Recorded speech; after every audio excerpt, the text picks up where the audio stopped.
आपका स्वागत है वर्ल्ड ऑफ हॉरर स्टोरी में। गांव के आखिरी सिरे पर खड़ी थी वह पुरानी हवेली जहां वर्षों से चुपचाप बसते थे पिता श्रीधर, मां सुनीता, बेटा राघव और चाची रमा। चाची रमा जो वर्षों से इसी घर में विधवा बनकर रह रही थी, जिसकी आंखों में अजीब सी चमक रहती थी और होंठों पर एक रहस्यमयी मुस्कान। किसी को नहीं पता था कि चाची रात को अपने कमरे में तंत्र मंत्र करती थीं। काले धागों से बंधी गुड़िया, लहसुन की माला और एक पुराने मुंडेर पर रखी मिट्टी की हांडी जिसमें कुछ सड़ता हुआ काला पानी रखा था। फिर एक रात राघव ने देखा पिताजी अजीब तरीके से व्यवहार कर रहे थे। वो रात को नींद में उठकर हवेली के पिछवाड़े जाते, दीवार पर नाखून रगड़ते और बुदबुदाते, जैसे किसी अदृश्य शक्ति के आदेश पर चल रहे हों। मां डरी हुई थी। राघव को महसूस हुआ जैसे उनके घर में मौत की साया उतर आया है।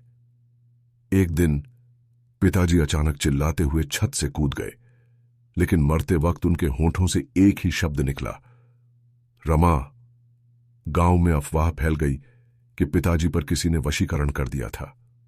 राघव ने छुपकर चाची के कमरे में झांका, जहां उसने देखा चाची पिताजी की पुरानी तस्वीर पर सिंदूर चढ़ा रही थी और उस तस्वीर के नीचे जलती थी एक उलटी मोमबत्ती, जिससे उठता धुआं दीवारों पर अजीब आकृतियां बना रहा था।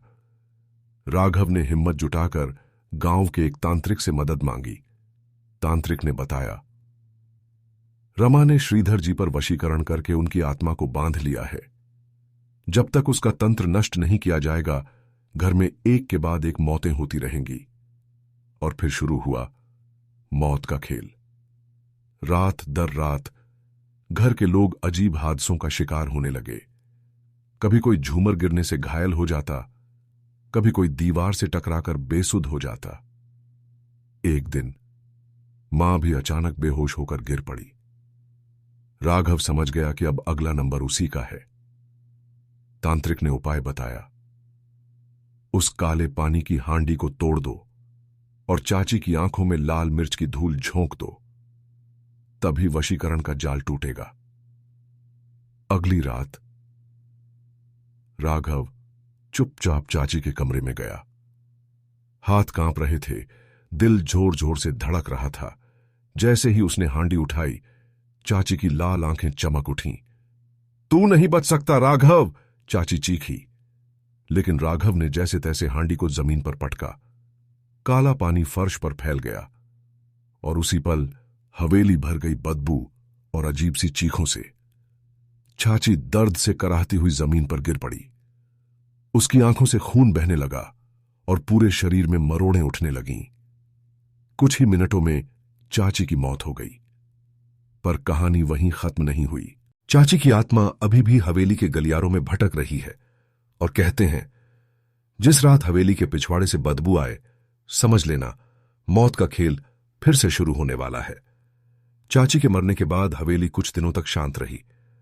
राघव ने सोचा था अब सब कुछ ठीक हो जाएगा, लेकिन हवेली की दीवारें चुपचाप कुछ और ही बयां कर रही थीं। हर रात राघव को अजीब सपने आने लगे। सपनों में चाची उसे पुकारती थीं, राघव, राघव, तूने मुझे मारा, अब मेरी बारी है।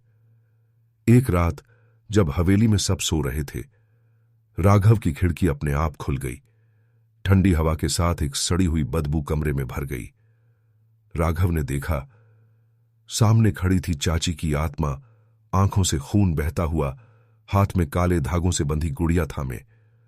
राघव चिल्लाया, लेकिन आवाज उसके गले में ही घुट गई।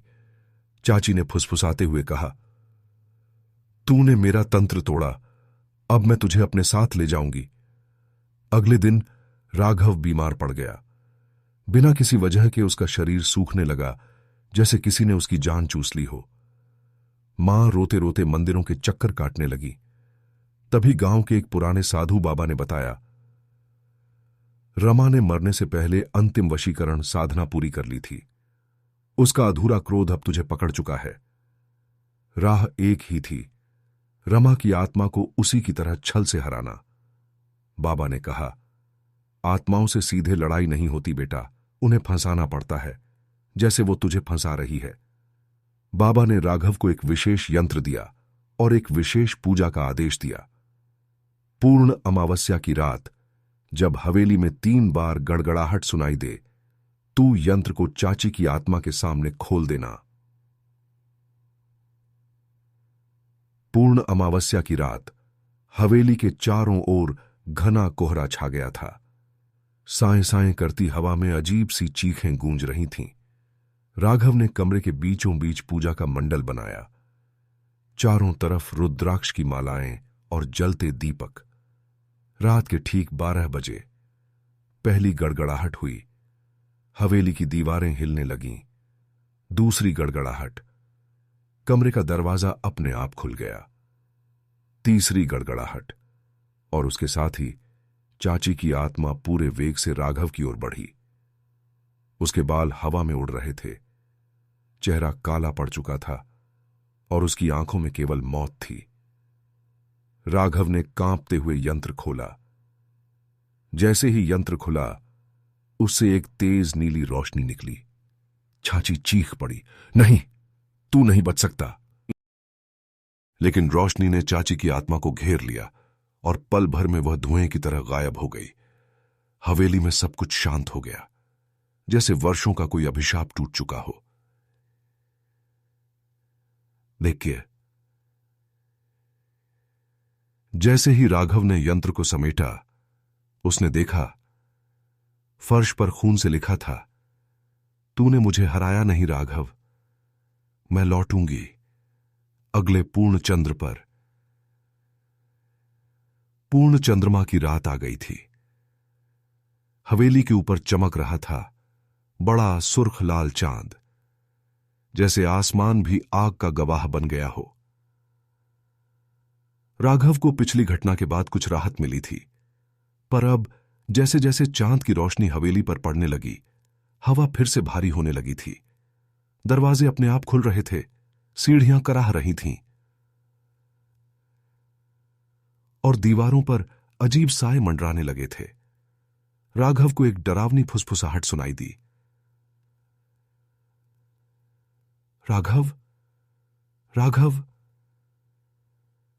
लेकिन इस बार सिर्फ चाची की आवाज नहीं थी, कई आवाजें थीं, जैसे दर्जनों भूत एक साथ उसे बुला रहे हों।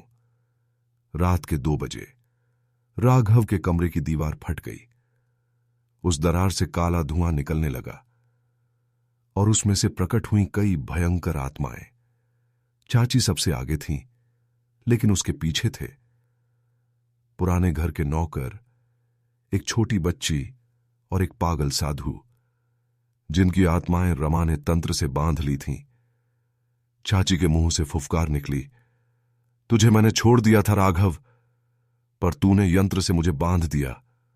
अब मैं तेरी आत्मा को भी जकड़ूंगी, हमेशा के लिए। राघव ने फिर साधु बाबा से मदद मांगी। बाबा ने कहा, अब सिर्फ यंत्र से कुछ नहीं होगा, अब तुझे हवेली का मूल श्राप तोड़ना पड़ेगा। जिस कुंड में चाची ने पहली बार वशीकरण सिद्ध की थी, उसे खत्म करना होगा। कुंड हवेली के पीछे था, जमीन के नीचे एक गुप्त तहखाना, जहां सदियों से कोई नहीं गया था। अंतिम युद्ध की तैयारी। राघव ने अपने हाथ में रखा एक त्रिशूल, एक विशेष कवच और बाबा का दिया भस्म। हवेली का दरवाजा अपने आप बंद हो गया। चारों तरफ भूतों की चीख पुकार थी। चाची और उसके साए अब हवेली के हर कोने से हमला कर रहे थे। राघव दौड़ता हुआ तहखाने तक पहुंचा, लेकिन तहखाने के दरवाजे पर चाची खड़ी थी। पूरे शरीर से काला धुआं निकलता हुआ, आंखें एकदम सफेद, खून टपकता हुआ। चाची ने गरज कर कहा, अगर तहखाना खोला तो तेरा अंत तय है। राघव ने बिना रुके विशेष कवच का जाप शुरू कर दिया। त्रिशूल चमक उठा। एक तेज रोशनी से चाची की आत्मा पीछे हट गई। राघव ने तहखाने का दरवाजा तोड़ दिया। तहखाने के अंदर नीचे उतरते ही घुप्प अंधेरा था। केवल एक जगह पर लाल रंग से बना एक तंत्र मंडल था, जिसके बीचों बीच रखा था वह प्राचीन वशीकरण कुंड। कुंड में सड़ी हुई हड्डियां, बालों की लटें और खून से सने तावीज थे। सारा कमरा सड़ांध मार रहा था।